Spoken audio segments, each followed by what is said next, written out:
Paper is one of the easiest things to manage in a household. I know that sounds backwards, but I promise you it's so easy. I'm going to take you through my paperwork system. And when you come to the end of it, you're going to be like, that was it? It's literally that simple.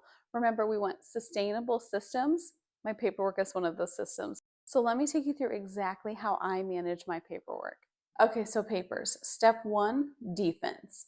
If paper cannot make it into your house, it cannot become clutter. Okay, so what I do is I go by the mailbox, grab my mail, and then I just sift through it in my car. Okay, I pick out what's legitimate and I pick out what's trash or junk, and I get rid of the junk before it even comes into my house. Okay, so that's step one.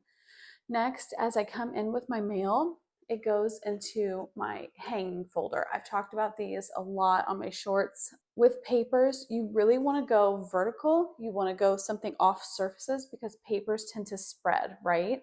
And by allowing yourself a smaller capacity, you can't overstuff it, right? Like even if I overstuff it, it's still going to be manageable, right? So you don't want something huge. You want something manageable, and you want something off of surfaces. So that's what I have here. So when I come home every day, it goes in here, and then and that's Sunday through Saturday. And then Saturday morning, I pull everything out, I sort it, I pay what needs paid, I file what needs filed, and if something's like not like unfinished, I can't complete it, like it's something I need to hold on to for a little bit, it just goes right back here. Okay, it's really that simple. Now let's go sit and have a chat. We'll talk about different types of papers and then what I do with my file pile. Okay. Okay, so let's first talk, why do we keep stuff? All right. Receipts, we might keep them for returns. We might keep them for tax purposes. Reminder cards, all of these things, we need to put a reason to them. Okay, why are we keeping them? Do we need to keep them? I'm not going to go through every single item, like how long you need to keep it. You can Google it. Tax, if it's something like that was a tax write off, you need to keep that receipt for 7 years, right, with your taxes. If it's something like a utility bill, just keeping your most recent one is fine. But it really depends on the person as well. Like maybe you're storing something for a reason that I'm not storing it, right? But it's very vital that you don't keep everything, and that for everything, all papers that you bring in, you say to yourself, can I get this somewhere else? Okay, so bank statements, can I get this somewhere else? Of course, you can get those at the bank. Utility statements, can I get those somewhere else? I don't know.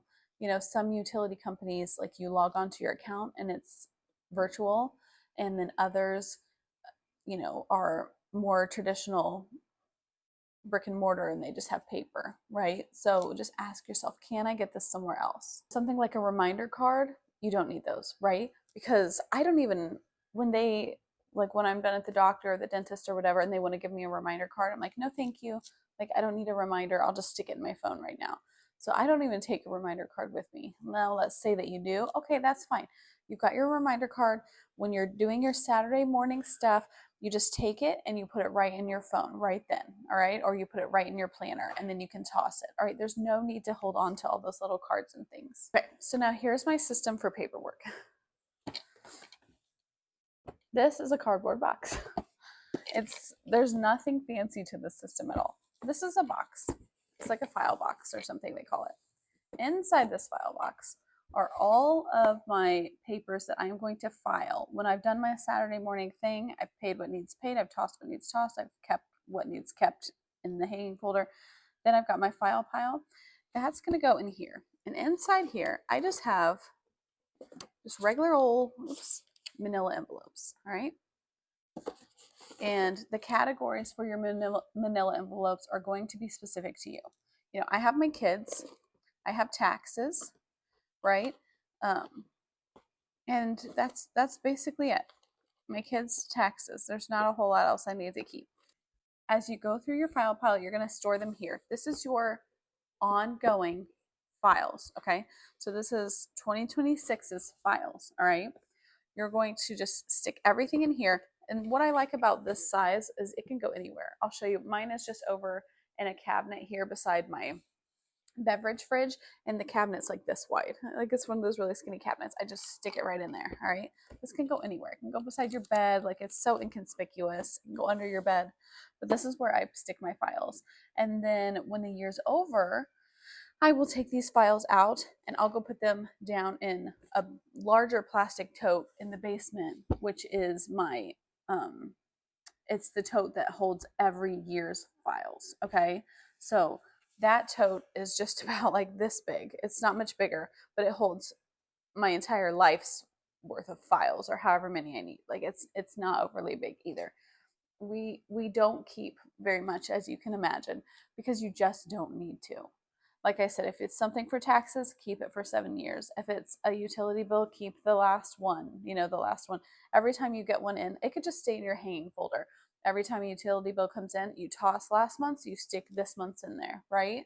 Like we don't need to reinvent the wheel. It doesn't need to be difficult. It doesn't need to be complicated. It's really simple stuff.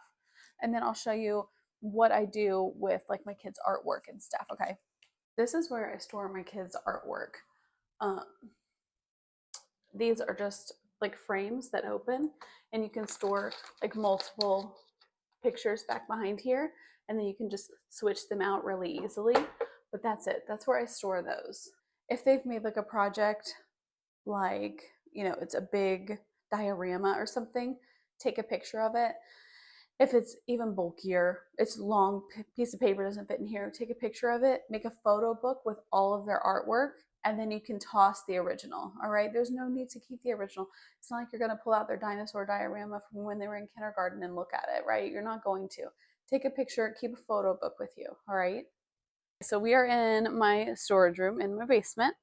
This is not something I share with people very often, but this is where we are, and I'm just going to show you those bigger files that I was talking about. So every kid has a file box. It's just this big. This is the whole thing, all right?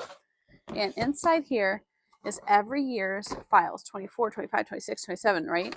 And we just take the files from the folders upstairs and they go in here when it's permanent. Now for our home one, it's home, and then the years, right? But for our kids, it says their names. But these are it right here. This is all you need. And that's it. Like I said, it's really simple. We don't need to make it more difficult than it is. We don't need to reinvent the wheel. Just a few simple systems that anyone can follow. Remember, I'm always telling you, we go for sustainable systems. A couple things I didn't mention, my shredders. I'll put like a little clip of my shredders. I have a manual shredder, and then I have one that goes over the trash can. Those are great to have for getting rid of documents, like sensitive documents. And then if you're overwhelmed with your paper, like it's a huge stack, then just chip away at it. Like every evening, spend 10 minutes for 1 week, 10 minutes every night, chipping away at a little bit, okay? And then you'll see just how quickly you get through it. It's just really about setting aside time, but not so much time that we get burnout, right? So just set aside 10 minutes every night to work on it. And that is it. Like I said, it's so simple.